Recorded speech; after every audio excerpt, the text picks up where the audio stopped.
Hello and welcome to this week's episode of CBTV. Cost of living. Whether it's via letter, email, the phone or in person, that's still the main concern I hear about from many Australians. Put simply, we're all feeling the pinch. In between electricity bills, gas bills, rates, mortgages, school fees, phone bills, groceries, it's getting harder than ever to make ends meet. In the last 4 years alone, power prices have increased by 64%, water's up by 60%, health costs are up by 33%, and education costs have increased by 31%. Logically, you'd think that the government would want to do anything it could to make it easier for citizens to pay their bills. But not this government, and that's the hardest thing about these price rises. Instead of fostering an environment that seeks to ease cost of living pressures, Julia Gillard and her Labor mates are increasing taxes in a desperate attempt to alleviate their wasteful spending over the past 4 years.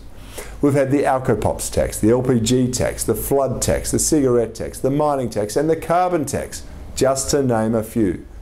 This is the result of Labor's economic mismanagement. They overspend and waste our money, and we're the ones that end up paying for it. Over 100 years ago, Winston Churchill recognised the folly that comes with trying to tax yourself out of a rut.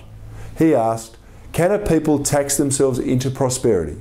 Well, can a man stand in a bucket and lift himself up by the handle? Now, despite the wisdom of the ages, it seems that Labor will never learn that basic lesson.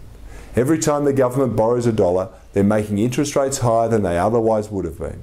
Every time the government foists a new tax on businesses or individuals, they're taking more out of your pocket to pay for their mistakes. The Coalition has a plan to start working towards a brighter economic future for the country.